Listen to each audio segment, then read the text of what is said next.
Hello everyone, we are going to do a little prepping for a snack that you can have on hand and barely any calories. Celery, my friends. Celery is good for all kinds of things, especially your teeth. Did you know that? Nature's toothbrush. It is. It has all these fibers that get all these things out of your mouth. So we're going to start off with washing it, getting it clean. And the way I do my little snack is I have these skinny syrups. Let me go get them. These are the ones. Skinny mixes with 0 calories and some whipped cream and some cinnamon. And I munch on that sometimes. And for you folks with arthritis, celery is anti-inflammatory. I have arthritic markers. So I get really stiff when it's cold, or if I don't move around much. I have to move all the time or else I get stiff. Key thing, guys, if you're stiff and you feel tired, move around. You think you want rest? No, you don't. Your body is a body to be in motion. Body in motion stays in motion. Keep it going, even if you gotta go to the ocean. I don't know. Anyways, what we're going to do is start off by just chopping up the end. My kids are a little bigger now, but when they were little, you could take this, put it into paint, and stamp flowers around. Mommy idea. And I like the celery that doesn't have too strong of a taste. So I like the edges where they're not so flavorful. I used to hate celery. I think your taste buds change as you age, because I used to hate it. And now I don't even taste it. I can still taste it when it's potent, like when it's the leaves or the darker, like this dark one would probably be pretty potent. But these light ones, they don't taste or smell like anything. And those are the ones that I use with the whipped cream and the cinnamon and stuff. And it just tastes like I'm eating like a little piece of candy. I'm going to wash these and then we'll chop them. So I've drained the excess water from them, and I have some paper towels here so that we can dry them off. But we don't want them to be too dry because celery is like a water plant. It needs water to stay alive, and since we've already killed it, we're going to try to preserve it like a flower. So not too much water, not too little water, just like a plant. Same thing with like herbs. If you want to keep them fresh, you put them in a little water in your fridge. That's what they say. It hasn't really worked for me, to be honest with you, with the herbs. But these other things, it has worked. I think it was basil. That one kind of worked. Or was it cilantro? I think cilantro is the one that worked when I added a little basin of water for it. But usually with those herbs, what I've been doing is I've been freezing them, and that has worked because then I still get the taste of that fresh herb, and I don't have to worry about it spoiling or anything like that. I get so frustrated because of the fresh food just goes bad so quickly. You got to eat it, quickly, but you don't. You need to find ways to preserve it and not have to, use it all up right away. All right, so now that that's somewhat dry, we can put it on my cutting board. And guys, I'm gonna have some links down that you can check out the stuff that I use if you purchase it. Again, I'm new to all this, so don't know the exact verbiage to throw at you, but you know what I mean. The links, you purchase something from there, I get a percentage at no cost to you.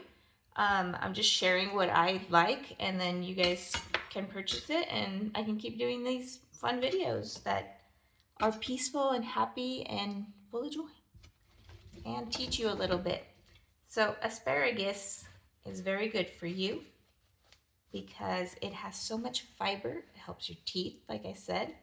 It's antioxidant, and antioxidant means that it helps you not develop diseases. So we're going to chop these little leaf thingies off and just leave the bigger pieces. Extend my paper towel to catch these so that later I can just throw them in the trash. But as I was saying, my cutting board is one of my favorite things, as well as my knives. These are the Keng Shen knives. I love these. And my cutting board, I try to be non-toxic as much as I can. You know, I'm not like perfect at it. But I got that after a lot of figuring it out. Same with my pans. I did a lot of researching to figure out what was the least toxic. And these are awesome. These are Viking. Very nice pans. You gotta learn to be a real cook with those because they're not non-stick. So you have to create a scientific non-stick by using heat.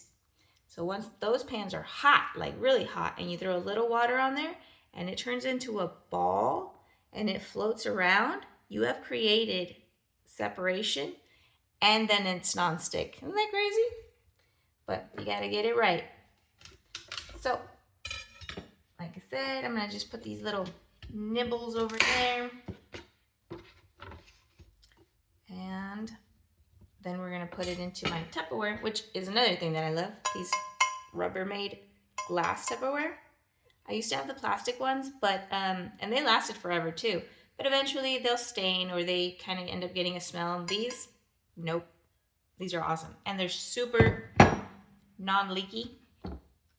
And what I do is, like, you'll see this one says boys, because I have boys, and sometimes I meal prep for me, and the leftovers are there, you know, and my husband eat, you know, I have my husband, I have my kids, I've got me, and so I'll label things. I label a lot of stuff for me. That's something you can learn to do that will totally help with staying on track. I take these little Post-its and I stick them on my Tupperware. And what I do is I'll write, if I'm going to freeze it, then I write what it is. But if I'm just going to have it in the fridge, what I do is I put the serving amount, either what it recommends or what I know that the serving is going to be for me. And then the calories, the fat, the carbs, and the protein based off of that serving. And of course the serving amount, so that I know, like if I have a bunch of ground beef or ground chicken or tuna, whatever it is, vegetables, beans, anything, you know, it doesn't have to be the whole meal. It can be just pieces of it. That way you can mix and match and make a meal out of it, because that's the point. If you're gonna freeze it, make a whole, like an actual meal. You can just pull out, put it in the freeze or in the microwave and eat.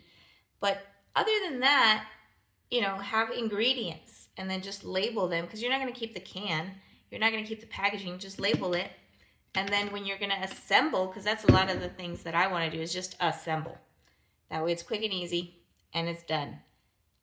You know what everything is, you take your little calculator, you assemble based off of those macros, and you're good to go. And you already know, like, all right, that's got enough fat, that's got enough carbs, that's got enough protein, good to go. And then always get lots of vegetables for your carbs, that way you have fiber. But that's something that has been so helpful to me, just to have that label. All right, I'm gonna chop some of these up. All right, and then I just kind of make them all come together and recognize that a lot of things can be frozen, because if you're not going to use it, you can just freeze it. That's something in our mind where we're like, you have to finish it. No, you don't. You can just freeze it, have it later. Now, some things you can't, because it will change the texture. For instance, celery, not so much. Unless you're going to use it in a soup later on, then it doesn't really matter. But like, if you want it to still be crunchy and crispy, well, it's not going to be that if you're going to freeze it. But like refried beans, fat-free refried beans, you can just freeze it. You know, you're not going to use the whole darn thing. But then you're thinking like, oh man, I got to use all that up. No, you don't. Freeze it. Corn, freeze it. All kinds of things can just be frozen. So in our little Tupperware, what we're going to do for it to live longer is we're gonna take a paper towel, a little bit of a thick paper towel, and we're gonna wet it with some tap water, just regular, what I mean is not hot. Make sure it's not hot. And just squeeze out the excess. You don't want it to be wet, you just want it to be damp. And we're gonna put it here on the end of it, where the end of our celery is gonna be, so that it's kind of getting a little moisture, kind of like a plant. And I like to mix my smaller ones down at the bottom with my bigger ones towards the top, because I like those crunchier, less potent ones. And then I line this other area with a napkin as well. And that's it. You just chop up your little celery. You've got a snack ready to go. Nice and crunchy. Healthy for you. Almost no calories. It's 4 calories per ounce of celery. So to show you what that is,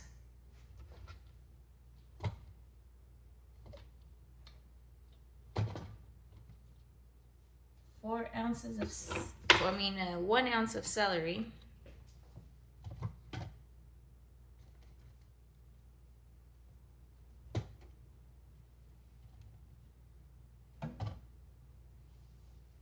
What did it do?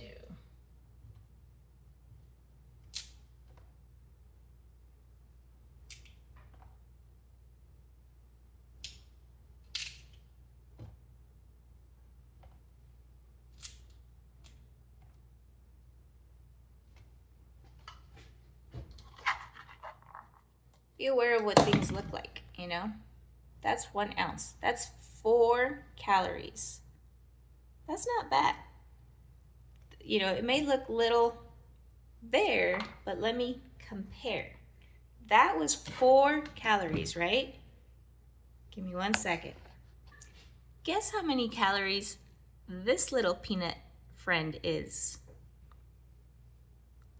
10.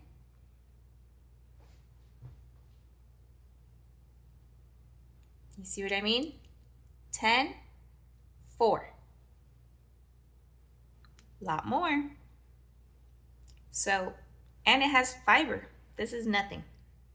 I mean, if you really want to pig at it, it is something. It has the peanut, so it has teeny tiny bit of protein, teeny tiny bit of fat, and it has sugar. Spikes your glucose. No bueno. This maintains it level. So know what you are eating. Know how much one thing is versus the other. Because you can have this with the whipped cream, same amount. Because you're going to have, let's say, this whole thing with 2 tablespoons of that fat-free whipped cream, and that's 5 calories. This is 4 and 5, 9. You're still 1 calorie under the peanut M&M. So just be aware of things like that when you compare things. And you can have the peanut M&M if you want, but you got to adjust. And if you want to eat more or a little better most of the time, which is what you should be doing, then you have the celery. So let me chop some more. And that celery is going to keep you full. So if you actually have like hunger, then you're going to actually address it rather than addressing something psychological. So I highly recommend to find healthy snacks rather than those not so good for you snacks. And you can still have them just every once in a while. Just don't let it be your main thing, you know? And when you are going to have them, another thing to really do is treat them as a treat. Really take the time to enjoy them so your mind is aware that you are having it. Because if you just pop that M&M into your mouth, you're not going to register it going into your mouth. Really think of what you're eating. It's deeper to be healthy. It's deeper than just changing what you eat. It's changing your mind to, it's actually a lot deeper. Appreciating, things a little more, I think is is a good key to help with that as well. So we have my celery, big old thing of it. Let's see how many ounces it is. I should have done it with the empty bowl. Oh well. We should have figured out how many calories were in this whole thing just for fun. But you know what? Nah, I'm not gonna do it because then it'd be like I have to reorganize, re-tetrify it. But anyways, these are very low calorie, high fiber, antioxidant, anti-inflammatory, good for your teeth, easy peasy snack that now is just sitting in the fridge. It'll be fine and lasts like a week and a half because of that little wet paper towel. So anytime that you want a little munch, there's your crunch. Enjoy, guys. See ya.